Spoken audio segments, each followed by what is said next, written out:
इथे मी फ्रीजमधून भाज्या काढते ते पाहून तुम्हाला असं वाटलं असेल की मी पावभाजी बनवते, पण मी पावभाजी नाही तर त्याच भाज्यांपासून खूप मस्त असा पावभाजीच्या चवीचाच नाश्ता बनवते। तर यासाठी इथे मी फ्लावर, मटार, गाजर, बटाटा या सगळ्या भाज्या स्वच्छ धुवून चिरून घेतल्यात, कुकरमध्ये काढून घेतल्यात, पाणी घालून आता या भाज्या शिजवण्यासाठी आपण गॅसवरती ठेवूया।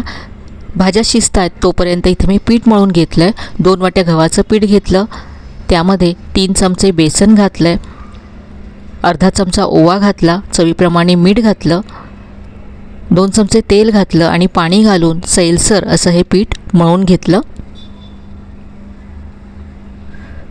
पीठ इथे मळून तयार आहे। इथे भाज्यासुद्धा मी निथळत बाजूला ठेवून दिल्यात, पूर्ण ड्राय करून घ्यायच्यात भाज्या।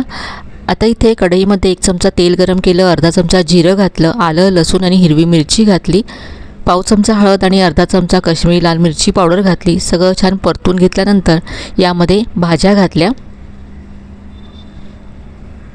आता भाज्यांमधलं मॉइश्चर पूर्णपणे निघून जाईपर्यंत आपल्याला भाज्या परतून घ्यायच्यात। भाज्या परतल्यानंतर मॅशरने अशा मॅश करून घ्यायच्यात। अर्धा चमचा पावभाजी मसाला घातला आहे, पाव चमचा आमचूर पावडर घालायची आहे, चवीप्रमाणे इथे मी मीठ घातलं आहे आणि भरपूर बारीक चिरलेली कोथिंबीर घातली। तर हे मस्त असं आपलं स्टफिंग तयार झालं आहे। हे थंड होण्यासाठी इथे मी प्लेटमध्ये काढून ठेवलं होतं।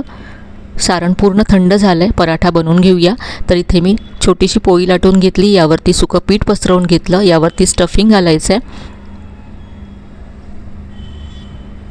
सारण पूर्ण थंड करून घेतलं आहे, त्यामुळे हा पराठा अजिबात फाटत नाही। हलक्या हाताने हा पराठा असा लाटून घेतला आहे। दोन्ही बाजूने खरपूस होईपर्यंत पराठा भाजून घ्यायचा आहे। तर आलू पराठा तुम्ही नेहमीच बनवत असाल, हा वेगळ्या चवीचा पराठा एकदा तरी नक्की बनवून पहा। रेसिपी आवडली असेल तर लाईक, शेअर आणि सबस्क्राईब करायला विसरू नका।